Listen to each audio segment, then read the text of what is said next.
where Qatar has condemned Saudi Arabia's refusal to negotiate the demands of the kingdom and its allies for ending a crippling embargo on the emirate. The Qatari foreign minister said the previous day, while in Washington for talks with U.S. Secretary of State Rex Tillerson, that the Saudi position was unacceptable. His Saudi counterpart, Adel al-Jubeir, who is also in Washington, said on Tuesday that their demands on Qatar are non-negotiable. Meanwhile, an Egyptian delegation at the UN meeting in New York accused Qatar of financing terrorists in Libya, which poses a threat to the Egyptian national security, particularly at the western borders with neighboring Libya. And let's get you an update now on that story. CGTN's Liling Tan is standing by from New York. Liling, as we've heard there, Egypt is now accusing Qatar of funding terrorists in Libya. How did the UN react to these allegations against Doha? Well, there has been no official reaction from the Security Council as yet, nor is one expected to come very soon, given that this meeting had not taken place under the highest level at the Security Council chamber.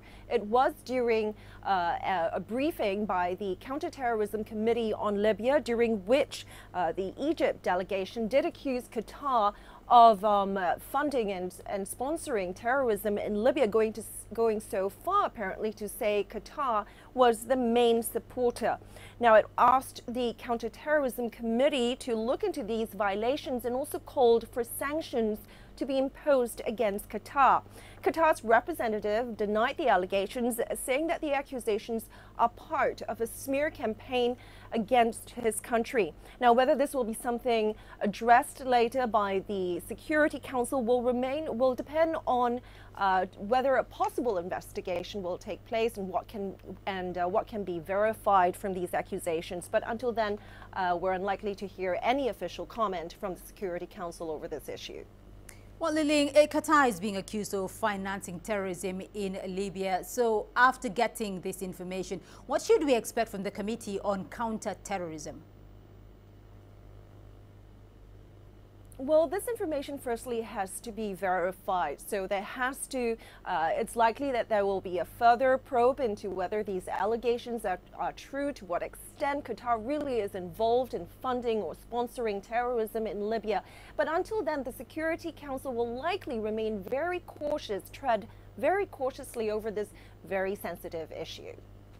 Well, the U.S. Secretary of State, Rex Tillerson, met with the Qatari foreign minister Tuesday. Is the United States trying to mediate in this situation?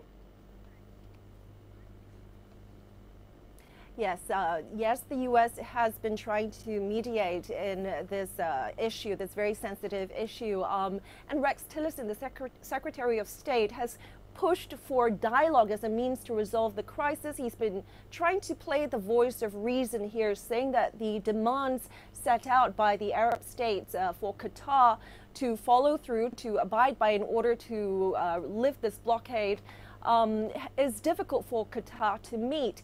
And he also said that other conditions kind of pave the way for a resolution to this conflict, or rather this dispute. Now, the Trump administration has expressed earlier a desire to mediate in this dispute, although U.S. President Donald Trump has also been criticized for taking sides with the Arab states against Qatar. All right, Liling Tan for us there in New York. Thank you.